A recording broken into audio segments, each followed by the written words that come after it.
Well, it's that time of the day again where we discuss what's happening from your favorite stars. And as usual, my name is Medikal, and I'm doing this with the biggest OK in town. That is OK Joseph. Yes. And if you can see me all glammed up today, yes, this Friday. And yes, I'm bringing you the glam and glitz from your favorite stars. Okay, Joseph, how are you? I'm fine.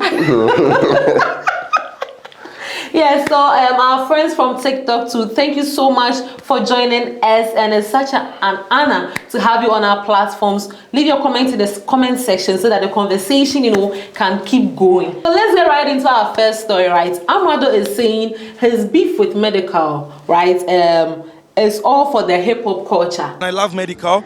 I appreciate his craft. Everything that you see on the media is for the culture. It's called hip-hop. I love you, Medikal. Let's link up, man. What do you think?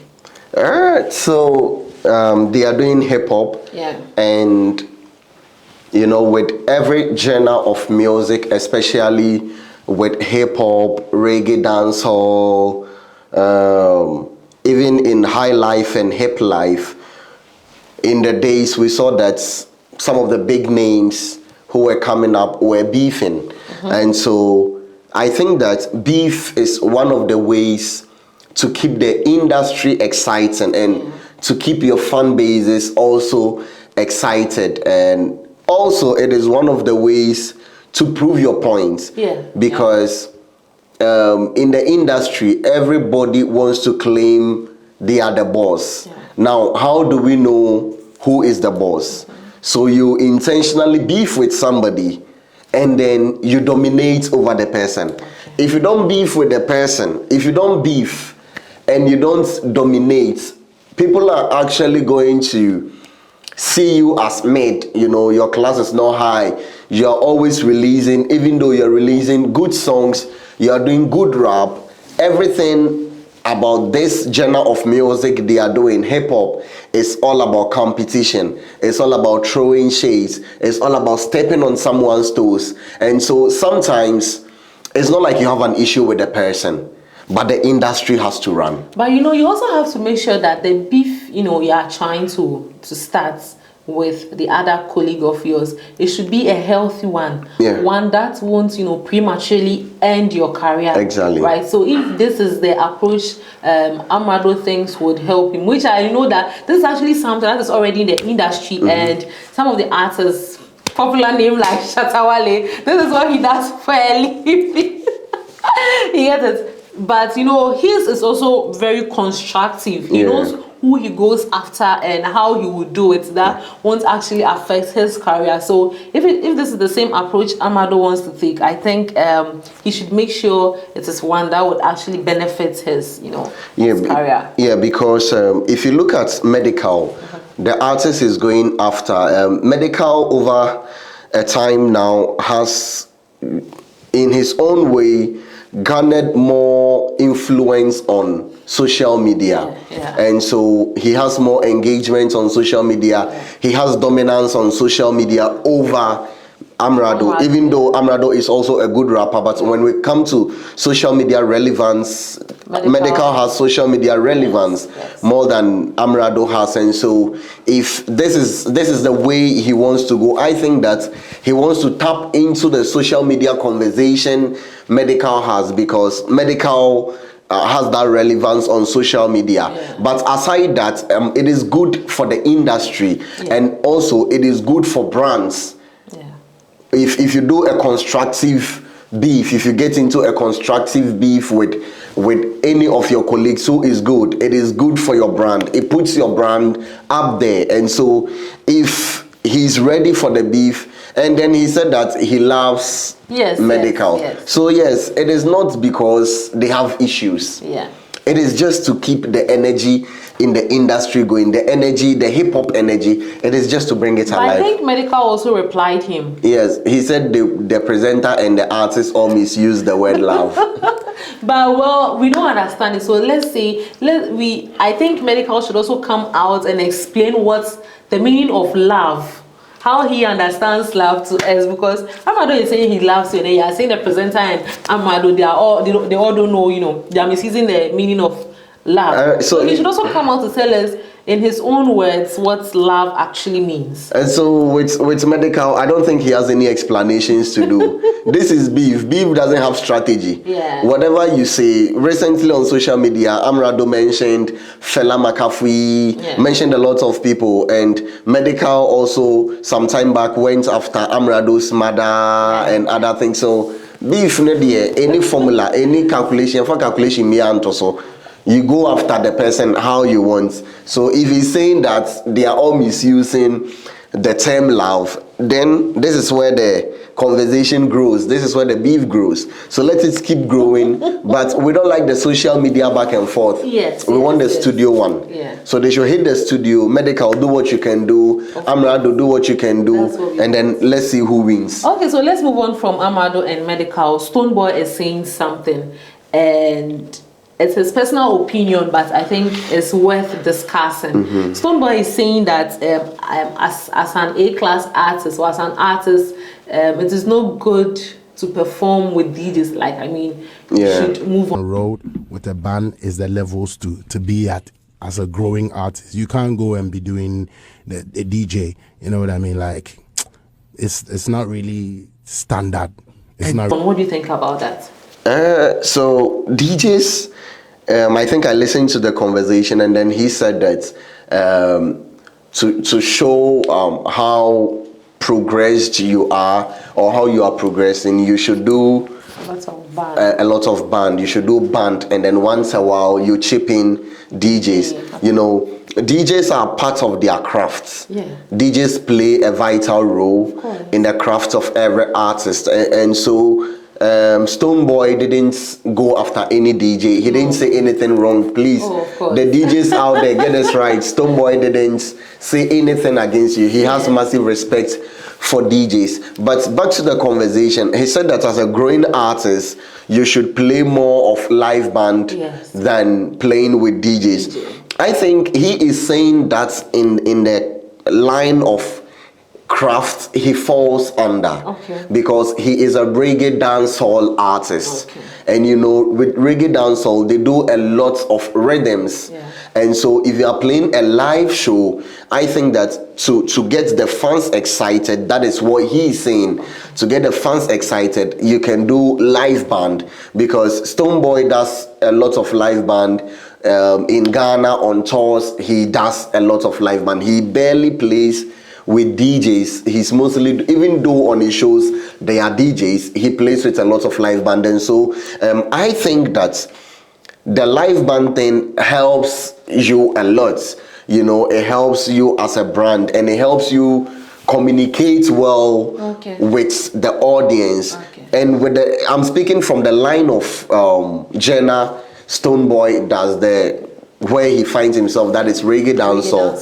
Yes, and so with reggae dancehall, doing live band, we've seen a lot of big names in the reggae dancehall category doing live band here and there. And so with that level or with that genre, if you are playing a live show, I think live band is good for you. And live band, people actually love live band. Yes, of course. People love live band more than miming, you know. Hold the mic and the DJ is playing and you're not really singing anything, you're just miming. People want to feel you, connect with you, and live band helps that thing. So recently a friend of mine actually had a conversation with me, and she's part of this production for big events, big festivals in the country, and there's an upcoming festival. A festival is coming up, and then during one of their meetings, she came to me and she was saying they are finding it difficult to get artists for the kind of events they want to host, because most of the artists, they can't even engage with their fan base or their audience for even an hour, because it's just a DJ set, so they just come and the DJ is playing. But then if it is a live band, right, they can go more than, you know, you can engage more with the audience. You can engage more, you get it. So when I saw this particular story, I was like, oh, okay, then whatever my friend was saying, she's actually right. And I think Stonebwoy, and you know, Stonebwoy has been in this industry for such a very long time. Yes, and looking at his time of, you know, artists. When I say his time, I mean Shatta, Samini, Kwabena, you know. Kwabena and Samini, they are big names, so no, but they are big names. I'm saying, so I would say legends, but like those who have actually been in the industry for long, they are able to, you know, give us that back to back with the live band, even for hours, right? Yeah. But then when we come to this new class of we artists, can't do it because I think we are actually not looking at that direction. So if you can attest to the fact, if you can testify to what I'm about to say, you see that most of the events they rather go for this big you know, artists names for the longer show, and they'll use the current singers for the openness, and you know, so I think this is a big advice. I'm not saying they should shift and then entirely listen to what Stonebwoy. The DJs also play a very vital role in their craft, right? Without the DJs, how would your song get out there, right? So they should try and balance it. So that, and I think that most of these guys can't play long because they don't have the catalog to do that. They don't have the catalog to do that. But you know, with the names you mentioned, like Kwabena, Samini, Shatta Wale, they have the catalog, and so they can give you 1 hour straight. And these boys are not learning the dynamisms of music, and so they just come and do miming. DJ plays, they mime, they shout, and that is it. But if you are doing live band, that is where you realize the real work being done. Because recently we did an event, a memorial concert.